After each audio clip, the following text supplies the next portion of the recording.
এ কলিজার টুকরা কন্যা পর্দা কর। আমার নবীর ইন্তেকালের 6 মাস আগে আমার নবী ফাতেমা কলিজার টুকরা ডেকে বলেন, ইয়া ফাতেমা তু আনকিজি নফসাকি মিনান নার। ও ফাতেমা, কবরে যাওয়ার আগে জাহান্নাম থেকে তুমি নিজেরে বাঁচাইয়া কবরে যাও। ও পর্দার আড়ালের আম্মা জানেরা আসেনি? এরে আম্মা জান, আপনারা নবীদের মা, সাহাবায়ে কেরামের মা, আউলিয়ায়ে কেরামের মা, আপনারা আয়েশা রাদিয়াল্লাহু আনহার মতো নারী, ফাতেমা রাদিয়াল্লাহু আনহার মতো নারী, খাদিজা রাদিয়াল্লাহু আনহার মতো নারী। আপনাদের এত সম্মান, আল্লাহ তাআলা এত মর্যাদা আপনাদের দান করলেন। আপনারা ঘরের মধ্যে থাকবেন, আল্লাহর এক বান্দি নবীর ঘরে গিয়া হাজির হয়ে গেলেন। আমার নবী সামনে, বিবি পেছনে আছেন। আম্মা জান বসা। ওই মহিলা প্রশ্ন করলেন, আম্মা জান, পুরুষেরা জুমার নামাজে গিয়ে কত সওয়াব পায়, জানাজায় গিয়ে কত সওয়াব, ঈদের নামাজে সওয়াব, জিহাদের ময়দানে সওয়াব, আমরা নারীরা এত সওয়াব তো কামাই করতে পারি না। নবীর থেকে একটু জানবেন না, আমাদের উপায় কি হবে? আল্লাহর নবীকে বলা মাত্র নবী বললেন, ও বিবি, জানায় দাও সারা দুনিয়ার নারীদের জন্য আইন হয়ে গেল। এরে দুনিয়ার নারী, ও পর্দার আড়ালের মা বোনেরা, ঘরের মধ্যে থাকবা, 5 বেলার নামাজ ঘরের ভেতরে নির্জন নিরিবিল জায়গায় পড়বা, স্বামীর মাল হেফাজত করবা। কারণ স্বামীর মাল এটা স্বামীর না। স্বামী মরে গেলে আম্মা জানেই সম্পদ তোমার, সম্পদ তোমার সন্তানের। ও সন্তানেরা, আজকে বাবার পকেটের টাকা চুরি কইরা মোবাইল কিনো, বাবার টাকা চুরি কইরা মোবাইলে এমবি ঢুকাও। ভালো করে লেখা রাখ, বাবার পকেটের টাকা যদি চুরি করো, ওই টাকার মালিক তো আসলে তুই। তোর বাবা এত 3 বেলা ঠিক মতো খাইতে পারে না, কষ্ট করে শুধু সন্তানের জন্য, স্ত্রীর জন্য। এই যে সাগরের মধ্যে দৌড়ায়, স্ত্রীর থেকে বিদায় নিয়ে যায়, বিবি বিদায় দাও, আর হয়তো ফিরে আসতে না পারি। কত মানুষ যেই সাগরে নিয়ে গেল, বিদায় হয়ে গেল, আর ফিরে আসে নাই। এত কষ্ট করে কি জন্য? নিজে খাইবে, এই জন্য কোনো বাবা কষ্ট করে না। বরং স্ত্রী মনের থেকে কয়, স্বামী আমার, তুমি কক্সবাজারে যাও, টেকনাফ যাও, আমার জন্য এই জিনিসটা নিয়ে আইসো। একবারও স্ত্রী জিগাইল না, স্বামী তোমার পকেটে টাকা আসেনি? স্বামী বেচারাও জ্ঞানীর পরিচয় দিয়া কিছু কয় না। বাজারে যাইয়া পকেটে হাত দিয়ে দেখে টাকা নাই। স্ত্রীর মনের আশাটা কেমনে পূরণ করি? বাজারের এ মাথা থেকে সে মাথায় দৌড়ায়, বন্ধুরে টেলিফোন করে, আমার 1000 টাকা ধার দিবিনি? আমি টলারে মাছ দইরা ইসা আবার তোর টাকা দিয়া দিও। বন্ধু কয়, না না, দেওয়া যাবে না।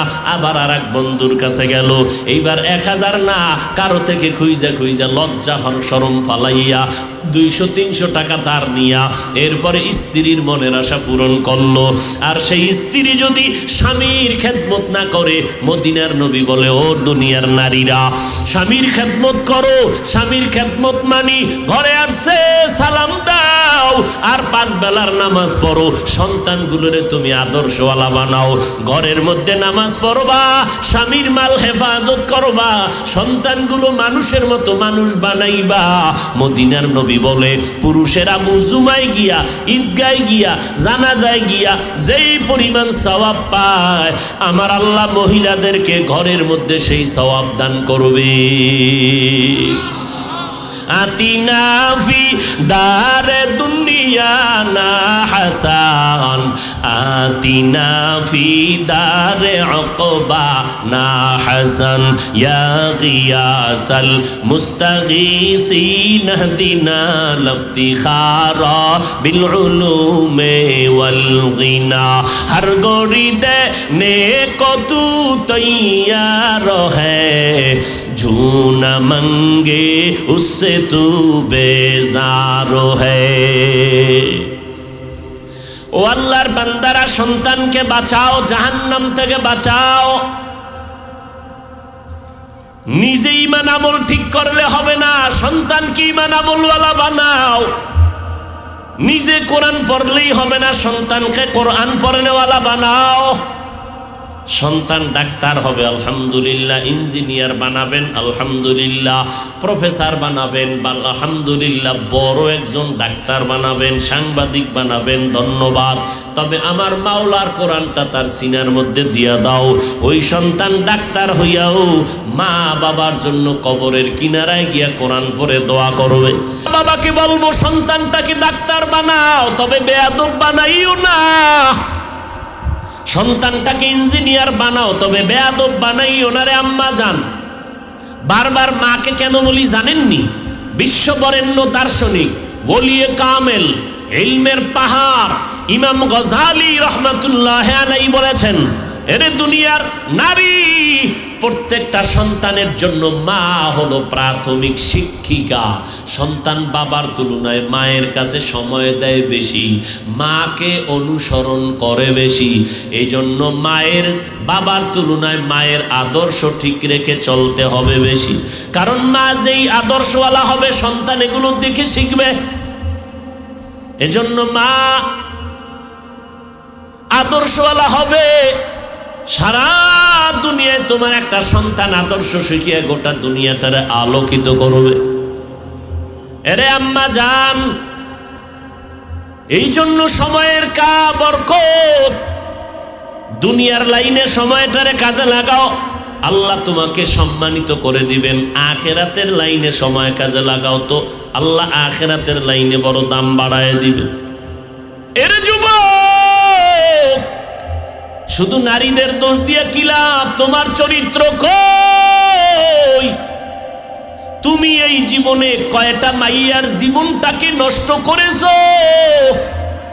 কত মেয়ের জীবনে কালিমা লিপন করেছ, আশা দিয়েছ, এইভাবে কত মেয়ের জীবনের উপরে হামলা করেছো। আল্লাহ কয় তোর বিচারটা করব, রেডি থাক। এমন একটা বউ তোরে দিব, জল্লাদ নামের বউ তোর ঘরে আইসা 6টা মাইয়ারে যেই কষ্ট দিছ, একটা মাইয়া তোর ঘরে আইসা সব গোষ্ঠী শুদ্ধা জাল মিটায় দিবে। জল্লাদ যেমন কর্ম তেমন ফল। আল্লাহ হেদায়াত দান করুন। এরে সন্তানের মা বাপ, এই জন্য আল্লাহ পাক বললেন শুধু ঈমান আর আমল তোমার আছে এরপরও জান্নাত। প্রস্তুতি না, যদি তোমার দায়িত্ব আরো 2টা পালন না করো। নিজে নামাজ পড়েন, সন্তান পড়ে না, কেন পড়ে না তারে বাধা দিতে হবে। আপনি গান শুনেন না, সন্তান শুনে, বাধা দিতে হবে। গান শোনা হারাম।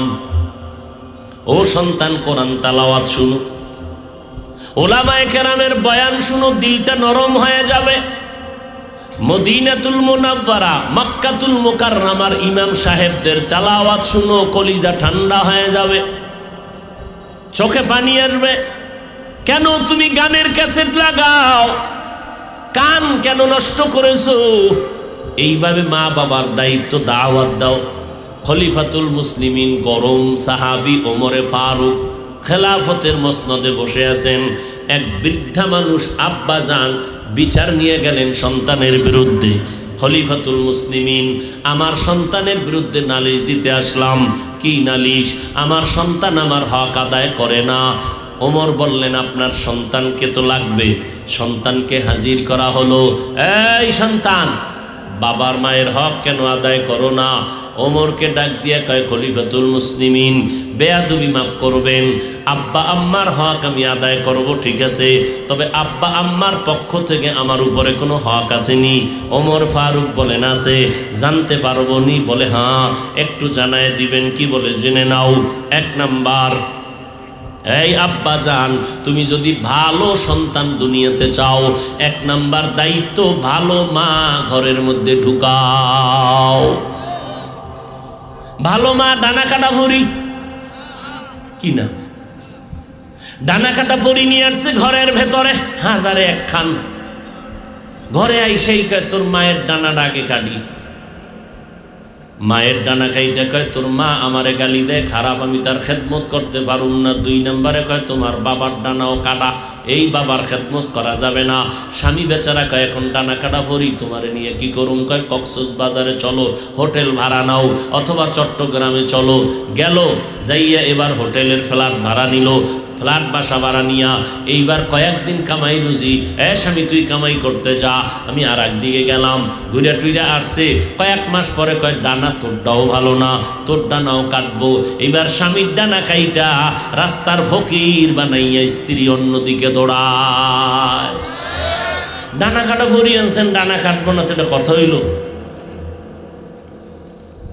আর যদি মেয়েটা বিয়ার সময় কোরআন পড়নেওয়ালা যদি দেখে নিতা, যে আল্লাহর বান্দি কোরআন পড়নেওয়ালা হবে, ওই বান্দি কখনো শ্বশুর শাশুড়ির কলিজায় আঘাত করবে না। ও মুমিনেরা, তোমরা আগে জাহান্নাম থেকে নিজে বাঁচো, আহালকে বাঁচাও। আহাল আপনার সন্তান, আপনার স্ত্রী, আপনার পরিবারের সদস্য, এদেরকে বাঁচানো লাগবে। কারণ ভালো করে জেনে রাখেন, দুনিয়ার সব মানুষ বাদ দেন, বাংলাদেশের সব মানুষ যদি আল্লাহ না করুন কথার কথা জাহান্নামে আটকায় যায়, আপনাদের কারো কাছে কোনো প্রশ্ন জিজ্ঞাসা করা হবে না বাংলাদেশের সব মানুষ কেন জাহান্নামে গেল। কিন্তু ভালো করে রেকর্ড করেন, কলবের ভেতরে ভালো করে মুখস্থ করেন। ও ইনানির মুসলমান, ও পর্দার আড়ালের আম্মা জানেরা, আব্বা জানেরা, ভালো করে শুনেন। আল্লাহ না করুন হাসরের কঠিন সময় আপনার সন্তান যদি বিপদে পড়ে যায়, স্ত্রী যদি বিপদের কাঠগড়ায় আটকায় যায়, বাবা হইয়া জবাব না দিয়া কদম বাড়ানো যাবে না, স্বামী হইয়া জবাব না দিয়া কদম বাড়ানো যাবে না। আল্লাহ কোরআনেও তা বলে দিলেন। সন্তানের ডাকবে, এই সন্তানের দিকে নামাজ পড়ছো বলে পড়ি নাই, রোজা রাখছো রাখি নাই, যাকাত দিছো দেই নাই, কেন দেশ নাই, কোরআন কেন পড়ো নাই, নামাজ কেন পড়ো নাই? সন্তান তখন আল্লাহর কাছে বলবে, রব্বানা ইন্না আতা'না সাদাতানা ওয়া কুবারানা ফাআদাল্লুনাস সাবিলা। ও আল্লাহ, আমার কোনো দোষ নাই। কথা কার দোষ? আমার আব্বা, আমার আম্মা, আমার মুরব্বী, এরা আমাকে নামাজের দাওয়াত দেয় নাই, রোজার দাওয়াত দেয় নাই। নবীজি দাওয়াত দিতে বলছিল, এ সন্তানের বাবারা, সন্তানের বয়স যখন 7 বছর হবে তাড়াতাড়ি নামাজের মুসাল্লায় দাওয়াত দিয়ে দাঁড় করায় দাও। 10 বছর যখন হবে শাসন করার যদি প্রয়োজন হয়, শাসন করিয়া হলেও নামাজের মুসাল্লায় দাঁড়াও। 7 বছরের সন্তানকে দাঁড় করাও, কারণ সন্তান যখন বড় হয়ে যাবে, ছোট থেকেই যদি কন্ট্রোল করতে না পারো, বড় হলে কন্ট্রোল করা যাবে না। অতএব নবী তাবিজ দিয়ে দিলেন, 7 বছর থেকে কন্ট্রোলের মধ্যে নিয়ে নাও। এরে নবীর উম্মতের দল, সন্তান বলবে, আমার আব্বা কখনো বলেন একটা নামাজে চল, জুমার নামাজে চল। আমার বাবা ওয়াজ মাহফিলে গেছে, আমারে কোনোদিন বলে নাই ওয়াজ মাহফিলে চল। আমি সন্তান লেখাপড়া করতাম, জানতাম না সুদের টাকা কেমনে ব্যাংক থেকে উঠাইতে হয়, সুদের টাকায় কেমনে ব্যবসা করা লাগে। আমার আব্বাই অক্ষরে অক্ষরে আমারে বুঝাইয়া আমাকে সুদখোরের রাস্তায় পাঠায় দিল, হারাম খাওয়ার পদ্ধতি শিখায় দিল। ও দয়ার মালিক, আমার মা মাঝে মাঝে বলতেন, এ সন্তান 1টা 2টা রোজা রাখ। বাবায় টের পায় বলে, খবরদার সন্তানের রোজার জন্য ডাক দিও না, কারণ আমার এই সন্তান 25 বছরের ফুটন্ত গোলাপ, এখন যদি রোজা রাখে চেহারা নষ্ট হয়ে যাবে। আমার আব্বা জান ধমক দিয়া আম্মাকে রোজা রাখা বন্ধ করায় দিল। আল্লাহ গো, আমার কোনো দোষ নাই, যদি বিচার হয় আমার মা বাবা মুরব্বির বিচারটা করো। আমার বাবায় যদি দাওয়াত দিতেন তো আমি যাইতাম নামাজে। এবার আল্লাহ বলবে, আমি না তোরে বিবেক দিছিলাম, বিবেক দিয়া কেন সত্য মিথ্যা যাচাই করে চললি না? তুই যদি পারতি চেষ্টা করিয়া চলতি, তুই কেন চললি না? তোর বিবেকটা কেন তুই অপথ ব্যবহার করলি? এবার সন্তান মাথা নত করে বলবে, হ্যাঁ ঠিকই, আমার বিবেক দিয়ে যদি একটু চিন্তা করতাম তাহলে পারতাম, আমার ভুল হয়ে গেছে, আমি বিবেকের সাথে গাদ্দারি করেছি। আল্লাহ কয়, ঠিক আছে, আজকে তোর বিবেকের বিচার হবে। ইন্না সামআ ওয়াল বাসারা ওয়াল ফুআদ কুল্লু উলাইকা কানা আনহু মাসউলা। বিবেকের বিচার হবে। তখন সন্তান বলবে, আল্লাহ আমার একটা আবদার। কি? আমাকে যেই পরিমাণ শাস্তি দিবা, আমার মা বাবা মুরব্বীদেরকেও তার ডবল শাস্তি দেওয়া লাগবে। সূরা আহজাব 67 নম্বর আয়াত। রব্বানা আতিহিম যিফাইনি মিনাল আযাব ওয়ালআনহুম লা'নান কাবীরা। আর একজন আর ফোলা খারাপ, নিজেরটার খবর নিছেন নি একদিনও? মা যদি চিন্তা করতেন সন্তান সকাল 8টায় স্কুলে গেল, 2টায় চলে আসবে, 12টায় চলে আসবে, 12:30 হলে কেন আধা ঘন্টা ছিলি কই? আম্মাজান যদি হিসাব নিতেন, কোনো মা বাবার সন্তান পার্কে গিয়ে আড্ডা করে গুনাহ করতে পারতো না। মায় খবর নেওয়ার টাইম আছে, মায়ও তো আর এক পার্কে দৌড়ায়, আব্বাজান আর একদিকে দৌড়া। শহরে বাজারে দেখো নারীদের ঢল, পর্দাবিহীন তারা করে ঝলমল, অন্যকে তার দিকে আশেক বানায়, দেশটায় আজি ধ্বংস নারীর বেপরদায়, সবার মুখে কি আওয়াজ হায় হায় হায়। আব্বাজান যদি কয় মেয়ের, এই মেয়েটা ওড়নাটা একটু সুন্দর করে পর, মাইয়ে যদি 90-এর উপরে মেজাজ দিয়ে কয় পারবো না, বাবার অধিকার নাই চাপ দিলে, চাপ দেওয়ার কোনো অধিকার নাই, দিলেই ভিডা। কার ভিডা? মাইয়ার না বাবা? মেয়ে পড়বে না ওড়না, চাপ দিলি কেন? এর নাম দুনিয়া। কোন দুনিয়া আছেন এবার টের পাইছেন নি? কঠিন এক হালাত। আরো কত কিছু দেখবেন কিয়ামতের আগে, মরার আগে আরো কত কিছু দেখবেন। সোনার বাংলায় মেয়েটাকে হোটেলের মধ্যে ঢুকাইয়া বাবা কয় তুই আজকের জন্য আমার স্ত্রীর মতো। আরো জোরে বলেন। এরে নবীর উম্মতের দল, এই জন্য পাগড়ি কষাইয়া দিলেন, জিকির করলেন, তাবলিগ করলেন, পীরের কাছে গেলেন, ভিআইপি প্যাকেজে টাকা ব্যয় করে হজ করলেন, মাইয়া ভোলাডি ঠিক করলেন, একটু চিন্তা করলেন না অমুক ইমাম সাহেব পাগড়ি বাঁধে না, দোষ বলেন দোকানে চা টানেন, আর দোষ বলেন নিজের ছেলেটার কি হালাত, নিজের মেয়েটা কেমন মানুষ বানাইলেন। ও আল্লাহর বান্দা, এই জন্য আল্লাহ পাক বলেন 4 গুণালা মানুষ জান্নাতে যাবে। 1 নাম্বার ঈমান, 2 নাম্বারে নেক আমল।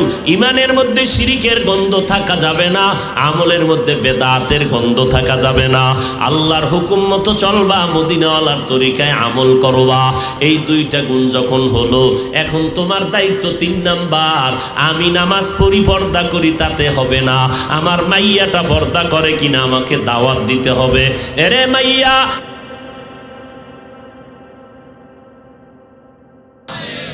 ওয়াল আসর, আসরের শপথ, ইন্নাল ইনসানা লাফি খুসর, নিশ্চয়ই সব মানুষগুলো জাহান্নামে যাবে, 4 গুণওয়ালা মানুষ জান্নাতে যাবে। ইল্লাল্লাযীনা আমানু ওয়া আমিলুস সলিহাত ওয়া তাওয়াসাউ বিল হক ওয়া তাওয়াসাউ বিস সবর। 4 গুণওয়ালা মানুষ জান্নাতে যাবে। 1 নাম্বার গুণের নাম হলো পরিশুদ্ধ ঈমান, 2 নাম্বার গুণের নাম হলো পরিশুদ্ধ নেক আমল, 3 নাম্বার গুণ হলো বান্দা তুমি ঈমান আমলের দাওয়াত দাও, 4 নাম্বার গুণ হলো যারা ঈমান আমলের বিরুদ্ধে যায় তাদের বাধা দাও।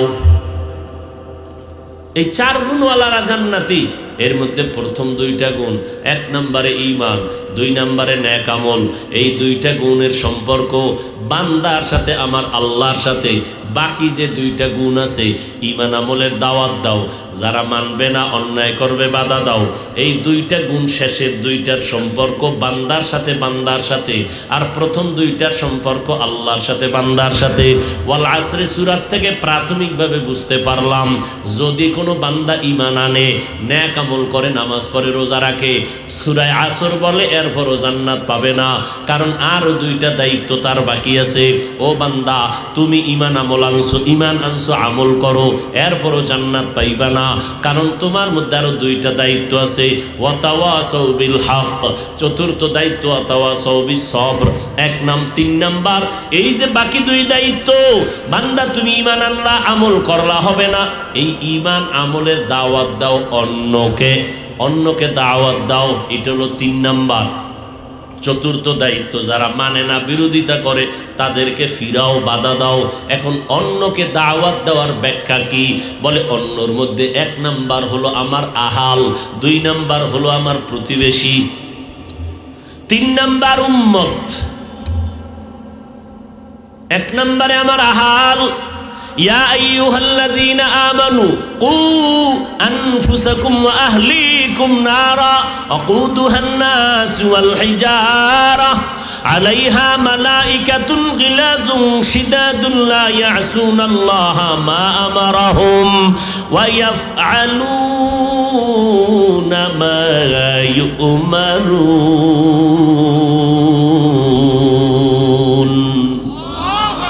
আল্লাহ সময় কেন হারাও? আমার আল্লাহর জন্য আসরের উপরে কসম করলেন, ওয়াল আসর, আসরের উপরে শপথ।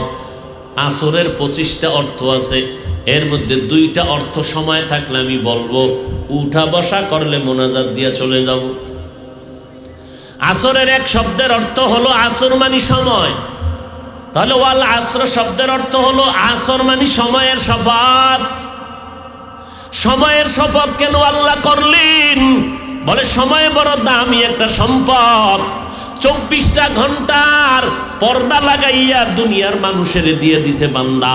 ব্যবসা করবি 24 ঘন্টার বাইরে টাইম নাই, আছে? চাকরি করবাই 24-এর মধ্যেই সীমাবদ্ধ, এর বাইরে টাইম নাই। অতএব এই সময়টারে কাজে লাগাও। সময়টারে দুনিয়াতে যারা কাজে লাগাইছে তারা জিরো থেকে হিরো হয়ে গেছে। আখেরাতের লাইনে যারা সময়টারে কাজে লাগাইলো এরাও দুনিয়াতে আখেরাতের লাইনে জিরো থেকে হিরো হয়ে গেল। ও যুবকেরা, সময়টারে কাজে লাগাও, অযথা সময় নষ্ট করবা না। কারণ এমন একদিন আসবে কান্না করিয়াও তুমি সময়ের মূল্য আর খুঁজিয়া পাবা না। সময়টারে যারা দাম দিয়া সম্মান মূল্যায়ন করলো তারা দুনিয়াতে বড় দামি হয়ে গেল। দেখেন না, 11 মাস দোকানওয়ালা দোকানদারি করে যেই পরিমাণ লাভ হয়, মাত্র একটা মাসে সে তার থেকে 12 গুণ লাভ হয় মাত্র রমাজান মাসে। ব্যাপারটা কি? 11 মাসে দোকান খোলা, সকাল 8টা রাত 8টা, কর্মচারী 1 জন। আর রমাজান মাসে 24 ঘন্টা দোকান খোলা, কর্মচারী 5 জন। সময়টারে যেই পরিমাণ কাজে লাগাইল ওই পরিমাণ গেইনার বা লাভবান হয়ে গেল। এরে বাবা, এই রমজানে তুমি এত লাভবান কেন হইলা? সময়টারে মূল্যায়ন করেছি, রাতেও ঘুমাই নাই, দিনেও ঘুমাই নাই, কর্মচারী 5 জন রাইকে সময়টারে মূল্যায়ন করেছি, তো আমি মূল্যায়িত হয়ে গেলাম। আমার ব্যবসা 12 মাসেরটা 1 মাসে উঠিয়ে গেছে। সময়টারে কাজে লাগাও। সাহাবায়ে কেরাম কাজে লাগাইলেন, আম্বিয়ায়ে কেরামরা 1 সেকেন্ড সময় অযথা নষ্ট করেন নাই। এরে নবীর উম্মতের দল, সময়টা কাজে লাগাও। ব্যবসা কতক্ষণ, চাকরি কতক্ষণ, ঘরের মধ্যে সময় দাও। আজকে মানুষ কোনো রুটিন নাই, লেখাপড়ার, ব্যবসা, চাকরির। সুযোগ পাইলে রুটিন একটা, মোবাইল। সুযোগ পাইলেই মোবাইল, বিছানায় গিয়া মোবাইল, সব জায়গায় শুধু মোবাইল নিয়ে রুটিন কাটায় দিল সময়। রাত কখন হইল খবর নাই, 3টা কখন বাজলো খবর নাই, ফজরের আজান কখন হইল মোবাইলওয়ালার খবর নাই। আল্লাহ শপথ করলেন ওয়াল আস, সময়ের শপথ। এরে যুবক, সময়টারে কাজে লাগাও। তোমরা যারা স্কুল কলেজে পড়ো একটু আমাকে জবাব দাও, না হয় বালিশে মাথা লাগাইয়া তুমি আজকে একটু চিন্তা করিও ঘুমানোর আগে। তুমি যাদের লেখা বই পড়ে আজকে ডাক্তার হয়েছ, তুমি ইঞ্জিনিয়ার, যেই ব্যক্তি ইংরেজি বইটা লেখলো যে সব কলেজে চলে, এবার বুঝো সেই লোকটা কি পরিমাণ তোমার মতো মোবাইল চালাইতো। যেই লোকটার লেখা অঙ্ক বই পড়া তুমি অঙ্কের মাস্টার হয়েছ, যেই লোকটার বিজ্ঞান বই পড়ে তুমি যথেষ্ট পরিমাণ মেধাওয়ালা হয়ে গেছো, যার লেখা বই পুরা শিক্ষাঙ্গনে চলতেছে, সব ছাত্র ছাত্রীরা পড়ে, এই বইটা তো আসমান থেকে আয় না, কেউ লেখছে না। তো ওই বেটার লেখা বইটা সবার কাছে কি পরিমাণ গ্রহণযোগ্য হইল। তোমার মতো বিড়ি টানলে হইতো নি, গাঞ্জা খাইলে হইতো নি। তুমি কি দিয়া যাও দুনিয়াবাসীকে বলো?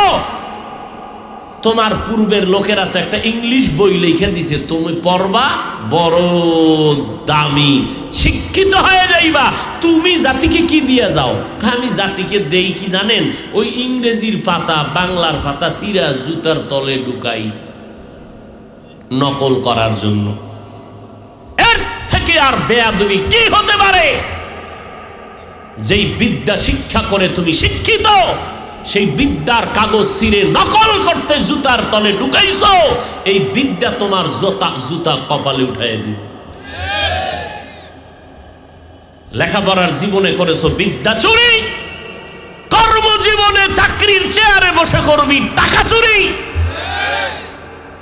কর্মজীবনে বিদ্যা চোর, আরে শিক্ষা জীবনে বিদ্যা চোর, কর্মজীবনে সরকারের সম্পদ চোর। আর আমরা জীবনে স্কুল কলেজে না পড়লেও ইংরেজি বাংলা একটা কাগজ যদি দেখি পড়ে আছে, জীবন ভর আরবি পড়ছি, এরপর সম্মান করি, কাগজটা উঠাই, একটা ভালো জায়গায় রাখি। জুতা লাগবে তো দূরের কথা, আর তুমি সেই সিরা জুতার তলে ফালায় দাও। এই তো তোমার বিদ্যার সম্মান। এই জন্য বহু ছাত্র তার মার সিরা পাগলের রাস্তায় ঘুরে অর্ধুলাঙ্গ বিষয়। পাগলেরা ইংরেজিতে কথা কয় কেন? এগো কি টেকনাফে আবার ইংরেজি পড়ানো হয়নি পাগল দিলে? কয় না তো ইংরেজি কেন কয়? আসলে পাগল হইয়া ইংরেজি কয় না, ইংরেজি কইতো ছাত্র ছিল ভালো, বেয়াদবি করার কারণে ধ্বংস হয়ে গেছে। হয়তো লেখাপড়ার বইয়ের সাথে বেয়াদবি, না হয় শিক্ষকের সাথে বেয়াদবি। লিখে রাখ, শিক্ষকদের সাথে যারা বেয়াদবি করবে, আল্লাহর কসম এদের ধ্বংস অনিবার্য, দুনিয়ায় মরার পরে না আগেই। লিখে রাখ, সে মাদ্রাসায় হোক আর স্কুল কলেজে হোক। হযরত আলী রাদিয়াল্লাহু তাআলা আনহু বলেন, মান আল্লামানি হারফান ইনশাআ বাআ ওয়া ইনশাআ আতাকা। আমাকে একটা অক্ষর যে শিক্ষা দিয়েছেন, ওই লোকটা আমার মাথার মুকুট, চাইলে আমাকে বিক্রিও করে দিতে পারে বা গোলাম বানাইয়াও রাখতে পারে। এলমেরা এজাজু করদান বেহিসাব, খলকেরা দাদান জওয়াবে বাসওয়াব, হক না দারদ দোস্তে খলকা জারেরা, নিস্তে ই খসলত কে দিনদারেরা। সময়টারে বান্দা কাজে লাগাও, দুনিয়ার নাইনে কাজে লাগাও, একটা সেকেন্ডের বড় দাম। ও বাবা, তুমি এখনো বলো তোমার লাইনের ছাত্র স্কুল কলেজে পড়ে, দেখো তোমার ক্লাসের মধ্যে সময়টারে মূল্যায়ন করার মতো যুবক যুবতী স্কুল কলেজে অভাব নাই। তুমি পার্কে আড্ডা দাও, কত যুবক ওই আড্ডা পছন্দ করে না, লেখাপড়া নিয়ে থাকে। রাস্তায় যদি ঘুরতে যায়, হাতের মধ্যে একটা বই থাকে, না হয় মোবাইলটা খুলে বই পড়ে, প্রশ্নর আউটগুলো পড়তে থাকে, এইভাবে সময় কাটায়, হাতে কলম আছে লিখতে থাকে, অযথা আড্ডা দেয় না। এইরকম বহু মেয়েরাও আছে স্কুলে পড়ে, আবার এই পড়ালেখার মাঝে দিয়া যখন কানে আজানের আওয়াজ আসে, দৌড়াইয়া নামাজের মুসাল্লায় দাঁড়ায়। ও যুবক, আমি বলি না তোমরা আমাদের মতো হুজুর হইয়া যাও, আমগো মাদ্রাসায় চলে আসো, স্কুল কলেজের দরজায় তালা লাগাও। একবারও বলি না রে বাবা, বরং আমি বলবো, কেউ যদি তোমাদের বলে আসবা না, খবরদার জীবনে মাদ্রাসার বারান্দায় যাইবা না, অনুরোধ। স্কুল কলেজে পড়বা, কারণ আমার মাদ্রাসায় পড়ে আলেম মাওলানা মুফতি হওয়ার জন্য ছাত্রের অভাব নাই। এখন তোমার আইসা আমার মাওলানার লাইনে দরকার নাই, তোমার এসে ইংরেজি লাইন বাদ দিয়া মাওলানা হওয়ার জন্য, মুফতি হওয়ার জন্য মাদ্রাসায় আমাদের কোনো প্রয়োজন নাই। বরং তুমি ওই লাইনে থাকো, ওই লাইনে লেখাপড়া করো। কারণ আমার দেশে আলেম ওলামা যথেষ্ট, আলহামদুলিল্লাহ, ছাত্র ভরপুর, মাদ্রাসারও অভাব নাই, ছাত্রেরও অভাব নাই। রাতে দিনে ছাত্র জায়গা নাই, বিল্ডিং ঘর ভরপুর হয়ে আছে। এত কষ্ট করে ছাত্ররা, এত ছাত্র, কিন্তু আমার দেশে বড় অভাব। আদর্শবান ডাক্তার নাই, আদর্শবান ইঞ্জিনিয়ারের অভাব, আদর্শবান ডিসি এসপির বড় অভাব। আজকে আমার প্রত্যেকটা থানা জেলার যদি SP DC OC chairman member MP মন্ত্রী 5 বেলার নামাজি হইতেন, আমাদের কোরআনের দাওয়াত দিতে কোনো টেনশন করা লাগতো না। ডাক্তার আছে তবে আদর্শ ভালো না, ইঞ্জিনিয়ার আছে ব্যবহার ভালো না, কথা বললেই কলিজায় ব্যথা লাগে। অতএব মা বাবাকে বলবো, সন্তানটাকে ডাক্তার বানাও, তবে বেয়াদব বানাইও না। সন্তানটাকে ইঞ্জিনিয়ার বানাও, তবে বেয়াদব বানাইও না রে আম্মা জান। বারবার মাকে কেন বলি জানেননি? বিশ্ববরেণ্য দার্শনিক, ওলিয়ে কামেল, ইলমের পাহাড় ইমাম গজালি রহমাতুল্লাহ আলাইহি বলেছেন, এরে দুনিয়ার নারী, প্রত্যেকটা সন্তানের জন্য মা হলো প্রাথমিক শিক্ষিকা। সন্তান বাবার তুলনায় মায়ের কাছে সময় দেয় বেশি, মাকে অনুসরণ করে বেশি। এই জন্য মায়ের বাবার তুলনায় মায়ের আদর্শ ঠিক রেখে চলতে হবে বেশি। কারণ মা যেই আদর্শওয়ালা হবে সন্তান এগুলো দেখে শিখবে। এজন্য মা আদর্শওয়ালা হবে। সারা দুনিয়ায় তোমার একটা সন্তান আদর্শ শিখিয়ে গোটা দুনিয়াটারে আলোকিত করবে। এরে আম্মা জান, এই জন্য সময়ের কা বরকত, দুনিয়ার লাইনে সময়টারে কাজে লাগাও, আল্লাহ তোমাকে সম্মানিত করে দিবেন। আখেরাতের লাইনে সময় কাজে লাগাও তো আল্লাহ আখেরাতের লাইনে বড় দাম বাড়ায় দিবেন। লেখাপড়া করনেওয়ালা কেমনে যে বুঝাবো রে বাবা, আজকে গোটা দুনিয়ার মানুষের জীবনকে বিপন্ন করার জন্য বিধর্মীরা ঘুমায় না, তুমি আমি ঘুমাই খাই, ওরা খায় কম ঘুমায় কম। ওরা অল টাইম চিন্তা করে মুসলমানের ইমান আমলের ক্ষতি কেমনে করা যায়। মোবাইল একটা দিয়ে দিছে, তুমি দেখো গান, আমাকে হুজুরে তো আর গান দেখবে না, তো হুজুরের ক্ষতিটা কেমনে করি? কয় এইবার ইউসুফ আর জোলাইখা, এক এলাকার বেশ্যা সুন্দরীরে জোলাইখা বানা, আর এক এলাকার পুরুষের ইউসুফ বানাইয়া নাটক সাজা। এবার নাটক বানাইলো পর্ব আকারে, ইউসুফ জুলাইখার নাটক। এখানে কোনো ঢোল নাই, বাদ্য নাই, কোনো যন্ত্র নাই, কোনো গানের আওয়াজ নাই। এইবার হুজুর সাহেব এইটা ভাইয়া কয়টা দেখলে তো আর তেমন ক্ষতি নাই। এইবার এমন মগ্ন হয়ে গেছে দেখতে দেখতে পর্ব 1, 2, 3 দেখতে দেখতে দিকটা জামাত শেষ। আর তাড়াহুড়া কইরা যদি জামাতে যায়, নাটকের ধ্যান আর খেয়াল কি দেখলাম। বেঈমানেরা কয় অপকৌশলে তোমার হুজুরদের ইবাদতের 12টা বাজায় দিলাম। অথচ আমার নবী বলেন, বান্দা তুমি আল্লাহর ইবাদত এমন ভাবে করবা যেন তুমি আল্লাহকে দেখে দেখে ইবাদত করো। হযরত আলী কত বড় সাহাবী, নবীর চাচাতো ভাই, জামাতা। 10 বছরে হযরত আলী যখন 10 বছর বয়স, আমার নবীর হাতে কালেমার দাওয়াত কবুল করে ফেললেন মাত্র 10 বছর। আর আপনার 30 বছর হয়ে গেছে, বিয়ে করছে, মাইয়া ফলা হয়েছে, মুরব্বী হাজি সাহেব, পোলাটা নামাজ পড়ে না, কয় আমার সময় হয় নাই, ছোট পোলা। আফসোস, একটুখানি নেকের তরে রোজ হাসরের মাঠেতে বাবা ঘুরবে ছেলের পিছে, ছেলে বাবার আগেতে। আহাতে মন কঠিন দিনেতে আল্লাহ তোমায় ছাড়বে না, ঠিক মতো পড়িলে নামাজ জান্নাত তোমার ঠিকানা। ঘুমের চেয়ে নামাজ ভালো আর তুমি ঘুমাইও না, ঠিক মতো পড়িলে নামাজ জান্নাত তোমার ঠিকানা। সময়টারে কাজে লাগাও রে বাবা, দুনিয়ার লাইনে কাজে লাগাও, দুনিয়াতে দামি, আখেরাতের লাইনে কাজে লাগাও। ও বান্দা, 5 বেলার নামাজ পড়ো। আমার আল্লাহ বলেন নাই সারা রাত আমার ইবাদত করো, যায় নামাজে তাসবিহ টানো, সারাদিন রোজা রাখো, জিহাদ করো। আল্লাহ বলেন নাই। আল্লাহ তাআলা বলেন 24টা ঘন্টার ভেতরে 22টা ঘন্টা সময় তুমি তোমার ব্যবসায় লাগাও, চাকরিতে লাগাও, লেখাপড়ায় ব্যয় করো। থাকলো কয় ঘন্টা বাকি? মাত্র 2 ঘন্টা। এই 2 ঘন্টা তুমি আল্লাহর মোহাব্বতে তোমার কল্যাণে দাও। তাও একত্রে পারবা না, তোমার হাতে 2 ঘন্টা একসাথে দেওয়ার টাইম নাই।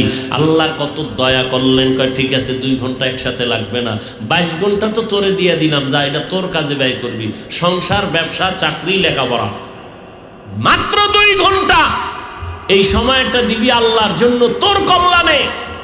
একত্রে পারবি না, লাগবে না, আমি এহসান করে দিলাম। ওই 2 ঘন্টা সময় মাত্র 20 মিনিট। ফজরের 4 রাকাত নামাজ মাত্র 20 মিনিট।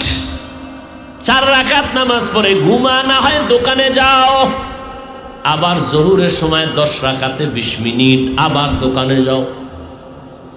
তোমার সংসার লেখাপড়া চাকরি করিয়া ব্যবসা করিয়া আবার আসরের 4 রাকাতে 20 মিনিট, আবার তুমি তোমার কাজে যাও, মাগরিবের 5 রাকাতে আবার 20 মিনিট, আবার তুমি তোমার কাজে যাও, আবার আইসা এশার 9 রাকাত নামাজে 20 মিনিট দিয়া ঘরে যাও, সন্তানের সময় দাও, বিবির সময় দাও, এরপরে আরামে ঘুমাও। কারণ দিনে যদি 12 ঘন্টা ঘুমাও রে বাঙালি, রাতের 1 ঘন্টার বরকত হবে না। কারণ আমার আল্লাহ রাত বানাইছে তোমার পোশাক, ওয়াজআলনাল লাইলা লিবাসা ওয়াজআলনান নাহারা মাআশা। রাতের ঘুম হলো সারা দুনিয়ার মানুষের শরীরের জন্য মহা ঔষধ। আমি বান্দা ঘুমাইতে পারি না রাতের বেলা, আই ওয়াজ মাহফিল করি বা নেক আমলের মধ্যেই কাটাই, গুনাহ করি না। কিন্তু তুমি সারা রাত মোবাইল চালাইয়া ঘুমটারে নষ্ট করলা, গুনাহ কইরা কইরা রাতের ঘুমটারে নষ্ট করলা, চেহারা নষ্ট, শরীর নষ্ট, হার্ট দুর্বল, ব্রেন দুর্বল, চোখের পাওয়ার নাই, কানের পাওয়ার নাই। এই মোবাইলের কারণে কানে শুনে না, চোখে বেশি দেখে না, মাথা ব্যথা তুলনামূলক আগের থেকে বেড়ে গেছে, মোবাইলের স্ক্রিনে তাকাইতে তাকাইতে মাথা ব্যথা বেড়ে গেছে, হার্ট দুর্বল হয়ে গেছে, মোবাইলের দিকে তাকাইয়া জেহেন শক্তি, মেধা শক্তি কমে গেছে। এই মোবাইলের দিকে তাকাইতে তাকাইতে বান্দা গুনাহ করতে করতে জীবন শেষ, যৌবন শেষ, লেখাপড়া পর্যন্ত শেষ, চরিত্র পর্যন্ত ধ্বংস হয়ে গেল। এরে আল্লাহর বান্দা, 5 বেলার নামাজ পড়লা, মাত্র 20 মিনিট 20 মিনিট করে রাতের বেলা ঘুমায় যাও। নবী বলেন আবার ওইটা সকালবেলা 4 রাকাত নামাজ পড়ো 20 মিনিট। আল্লাহ পাক রব্বুল আলামিন ফেরেশতারে কয়, আমার বান্দা 2 ঘন্টা সময় 20 মিনিট 20 মিনিট করে দিল আমার মহব্বতে, লেখ এই বান্দা 2 ঘন্টা দেওয়ার বিনিময় আমি 24টা ঘন্টা নেকের পাল্লায় উঠাবো। রাতের বেলা যে ঘুমাইলো, এবার ওইটা ফজর পড়লো, আমি আল্লাহ ওই ঘুমের সময়টাও নেকের পাল্লায় ওজন দিব। ব্যবসা করতে গিয়ে যে সময় কাটাইলো, এটাও আমি নেকের পাল্লায় লেখিয়া রাখবো। এ ফেরেশতা, হাসরের ময়দানে আমি ওজন দিয়া জান্নাতে দিব। এরে আল্লাহর বান্দারা, স্ত্রীর পেছনে, সন্তানের পেছনে টাকা পয়সা জামা কাপড় যা দিতেছো, একটা টাকাও বিফলে যাবে না। আল্লাহ কয় ফেরেশতারা লেখ, আমি আল্লাহ এগুলো সৎকার সমান সওয়াব লিখে রাখ, কিয়ামতের ময়দানের বিনিময়ে এদের জান্নাত দিয়ে দিব। কত সুযোগ আল্লাহ দিছে, এরপরও আল্লাহ কয় তোর চলার চিন্তা দেখ তো কি পরিমাণ আমি কমাই দিছি, তোর চলার জন্য রাস্তা লাগবে, আমি ব্যবস্থা করে দিলাম। এরে বান্দা, তোমার আলোর দরকার, আমি সূর্য দিয়ে আলো দিলাম, চন্দ্র দিয়ে আলো দিলাম, ফ্রি দিয়ে দিলাম, ফ্রি, কোনো বিল নাই। জমিন ব্যবহার করো, কোনো ট্যাক্স নাই, পানি ব্যবহার করো, কোনো বিল নিলাম না। ও বান্দা, বাতাস দিলাম ফ্রি। এত কিছু দেওয়ার পর যদি বান্দা তুমি আমার হুকুম মতো না চলো, কোথায় ভেগে যাবি রে বান্দা? পালাবার কোনো রাস্তা তো নাই। যতই মাথা নাড়া দাও, বাহাদুরি করো, নমরুদের থেকে বড় বাহাদুর হতে পারবা না, সাদ্দাত কারুনের থেকে বড় বাহাদুর হতে পারবা না। আমি আল্লাহ ওদেরকে এক এক করে ধ্বংস করে দিলাম। অতএব সময় থাকতে মূল্যায়ন করো, আল্লাহর কাছে তওবা করো, পেছনের জীবনের গুনাহ থেকে তওবা করো। না হয় এর যুবক, আজকে আমিও যদি তোমার মতো প্যান্ট শার্ট টাই লাগাইয়া দাড়ি কাটিয়া রাস্তায় মাস্তান হয়ে ঘুরতাম, কেউ বাধা দিত না। টুপি মাথায় দিলে মাথা গরম, শরীর গরম, জামার কারণে, দাড়ির কারণে যৌবনের ভাব চলে যায়, এরপরও কেন টুপি ফালাই না, নামাজ সারি না রে বাবা? এর একমাত্র কারণ আল্লাহর কোরআন সত্য, নবীর কথা সত্য, কোনো মিথ্যা নাই। এই দুনিয়াতে নবীর সুন্নতের আমলের কারণে, আল্লাহর বিধান মানার কারণে সম্মান তো মোটেও কমে নাই। ইহুদি খ্রিস্টান সহ সারা দুনিয়ার বিধর্মীরা, ওলামায়ে কেরাম কোরআনওয়ালার দুশমন, আবার ইসলামের ব্যানারওয়ালারা তাদের সাথে তাল মিলাইয়া স্লোগান দেয়। তাবলিগে গিয়া লাভ নাই, কওমি মাদ্রাসায় পড়ে লাভ নাই, আল্লাহওয়ালা পীর মাশায়েখের কাছে গিয়া লাভ নাই। এরপরেও তো আলহামদুলিল্লাহ ময়দানে আহলে হকের ব্যানার তো ছোট না, মানুষের সমাগম তো কম না, তাবলিগের মানুষ তো কমে নাই, বরং বাড়তেছে। কথা ঠিক না? কওমি মাদ্রাসা কমে না, বাড়ে। এরে আল্লাহর বান্দা, এত কিছুর পরেও কেন আমরা এই লাইনটা ছাড়ি না? আল্লাহর কোরআন সত্য। কারা গুনাহগার গুনাহ নিয়ে কবরে যাবে তার কি অবস্থা হবে আল্লাহ তাও বয়ান করেছেন। জাহান্নাম জান্নাতের বয়ান করেছেন। জান্নাতে কারা যাবে, জাহান্নামে কারা যাবে আল্লাহ স্পষ্ট কোরআনে বলেছেন, ইন্নাল আবরার লাফি নাঈম ওয়া ইন্নাল ফুজ্জার লাফি জাহিম। নেক আমল যারা করবে তারা জান্নাতের পথিক, যারা গুনাহ করবে তারা জাহান্নামের পথিক।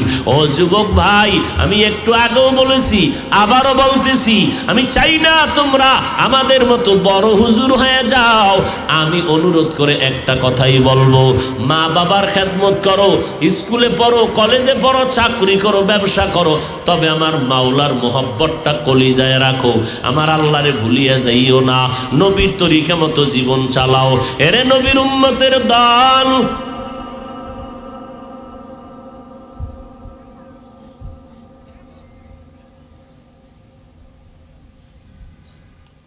জাহান্নাম ছাড়া মনে হয় শান্তি পাবে না এই মোবাইলওয়ালার আছে, জাহান্নাম পর্যন্ত যাইয়েই ছাড়বে।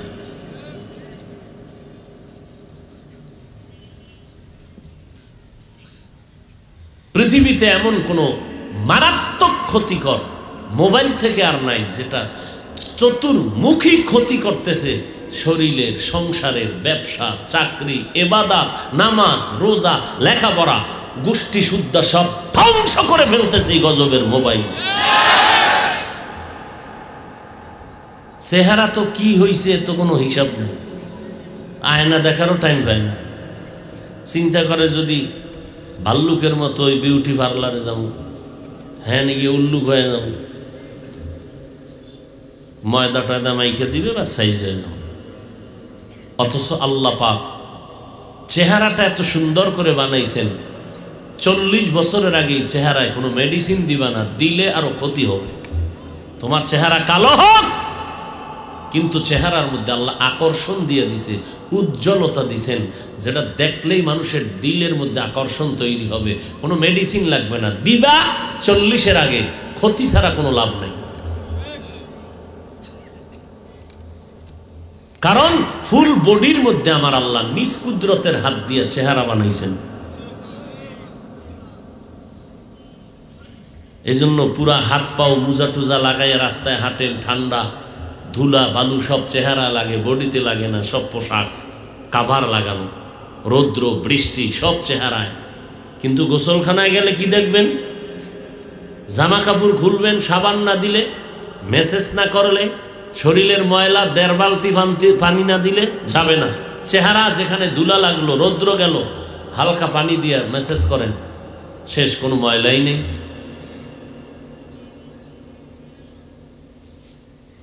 আর সেই চেহারাটা এই সারাটা রাত মোবাইলের দিকে তাকাইয়া কবিরা গুনাহ করতে করতে করতে করতে করতে করতে চেহারাটার মধ্যে কোনো আকর্ষণ নাই। বয়স মাত্র 25, চেহারার দিকে তাকাইলে লজ্জা পাইতে হয়, যেটা মানুষের চেহারা এমন কেমনে হয়। এরপরে যাও একটু লাইনে থাকতো, চুলগুলোরে কাইটা ইন্দুর আর বান্দর হয়ে গেছে। মদিনার নবীর মোহাব্বতে চুল কাটার নিয়ম নাই? ভাল লাগে না? না, মদিনার নবীরটা ভাল লাগে না, আশেকের রসুলের চাপাবাজি করতে মজা লাগে। নবীর তরিকায় চুল কাটতে মজা লাগে না, চাপাবাজি করতে মজা লাগে। আমি নবীর টাটকা আসে, তোমার দিদি দেখি না, কেন মিলে? তাহলে জান্নাতের টিকিট পাইয়া আবু বকর মৃত্যু পর্যন্ত কাঁদছেন কেন? জবাব দাও। ওমরে ফারুক দরজা আটকাইয়া ঈদের দিন কাঁদলেন কেন? ওসমান কবর দেখে কাঁদলেন কেন? হযরত আলী জীবন ভর কান্না করলেন কেন? কবরের আযাবের ভয়ে, হাসরের ময়দানের ভয়ে। আর আপনার আমল তো নাই, ওই টুকটাক যা করছেন বাপসাবে সওয়াব কাটা। যদি কোনো আমল করিয়া থাকেন কবুল হওয়ার গ্যারান্টি নেই। 2-1টা কবুল যদি হইয়াও থাকে, ভাবের কারণে সওয়াব বাতিল। বাপ দেখাইছেন আপনার মতো নামাজি কেউ নাই, বেনামাজিরে সিসি করছেন, এই ভাবের কারণে সওয়াব কাটা গেছে।